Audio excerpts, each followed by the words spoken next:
My brother Tom's the man behind the StewMac Trade Secrets video camera. Tom was out in Palo Alto, California last month visiting Frank Ford, MrFrets.com. Frank and his partner Richard Johnston own Gryphon Instruments, a killer music store, and it's the place to be if you want to get a lot of good trade secrets. Frank started Tom out by introducing him to his right-hand man, Brian Michael. I'm Brian Michael, and we're here at Gryphon Stringed Instruments in the repair department, where I came to work about 11 years ago now from Roberto Ven's School of Lutherie. Most of the guys back here actually attended there, and we're going to show you some tips. So here's one of my favorites. I learned this during one of my visits down to the Taylor Guitar Factory. Every bench down there at Taylor has one of these, a standard airbrush with superglue accelerator and a pressure of about 9 psi. I'm going to use it to repair a crack on the side of this guitar here. I've got my side crack here in this guitar lined up the best I can. I'm going to apply a little bit of thin cyanoacrylate here with a mini pipette, which we just love using. And once I see it wick in there, I'm going to grab my airbrush and just give it a mist of the accelerant. And the reason I like using the accelerant in this form is if you don't use any accelerant, the superglue just dries on its own and you end up with a white residue around your repaired area. And if you use the liquid, sometimes it boils or it cures too fast, and you also end up with some undesired effects. So the airbrush just gives you a lot of control over how the glue cures, and it allows you to keep building up layers as fast as you need to. I'm standing in the sanding station area here. We have some flat marble blocks for sanding, the bottoms of saddles or nuts. We've got a couple power sanders of varying kinds. Some of these tools are completely stock, but a lot of them have been modded. And I think the perfect guy to show you the mods is the guy who did them, and that's Frank. This is our little area where we make our nuts and saddles. We have here some flat plates with sandpaper fixed to the top for flattening the backs of the saddles. I bought the cheapest grade of black granite surface plate from one of the machine shop supply companies. These are imported from China and they're quite inexpensive, but they're machined very flat. And I've inlaid some neodymium magnets along the perimeter so that we can stick sandpaper down with a simple strip of steel over the top.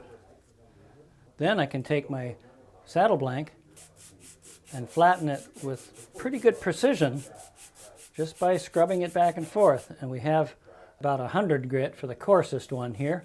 And then as I move up the grits, I go 180, 220, and then finally 280 to get a final finish if I want to have a nice finish job on my saddle blank.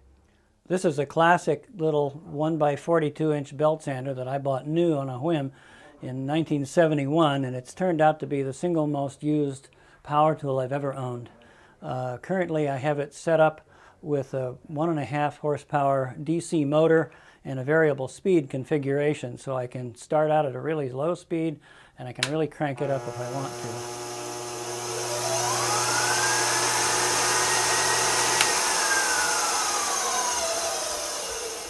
It's a very safe and comfortable tool to use to work with small patches and little things if we're making little parts for guitars. But the main thing that this one really does to pay its way around here is in making nuts and saddles. I made this little adjustable table. It's a steel plate that sits under the rotating belt, and it's adjustable with a little simple crank at one end. And by trial and error, I set the position of the table so that it raises or lowers exactly 1/10,000 of an inch per revolution. So it makes it easy for me to change the thickness of a saddle by passing it right underneath.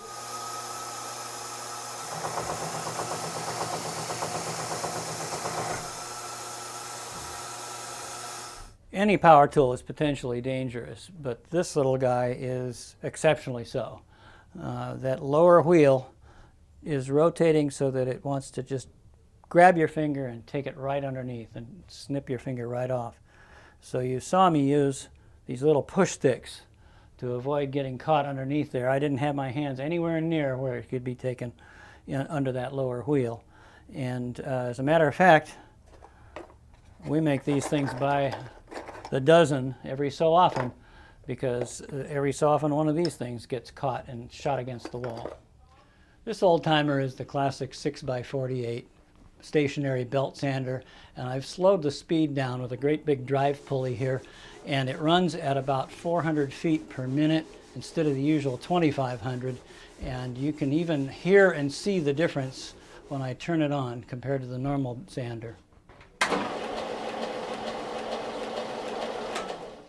At this slow speed, the sanding dust doesn't spin out across the room, but in fact lands underneath in a pile under the table.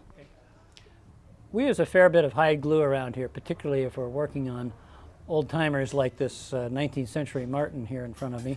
We don't use a glue pot, and we avoid having the glue degrade by cooking all day. By keeping it in the refrigerator, made up, and we'll put a little container in the microwave for about 15 seconds to melt it, then use some hot water along with it. I've preheated the water in the microwave so it's just below boiling, and I'm going to give my refrigerated hide glue a quick little blast to melt it, and I'll drop that into the hot water to take back to my bench for use. The hot water in the beaker keeps the glue nice and melty, so I can just spread some right on the job, and there's no chance of contamination the way there would be if it was under heat all day long. And I throw away the hot sauce cup, and I throw away the acid brush after it's over, and so I have almost no cleanup to do.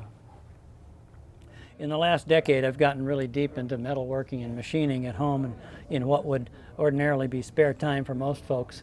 And one of the things I do is I actually manufacture this little product. It's Jack the Gripper that you may have seen in the catalog. And I also like to make stuff just for myself. This is a little tool for aligning and pressing in the Waverly tuner bushings. It's very precise and fits only that one bushing. And this is a string crank that I use specifically for Waverlys. It fits the butterbean button precisely, and it has a little angle to it so that I can mimic the wrist action as I turn it.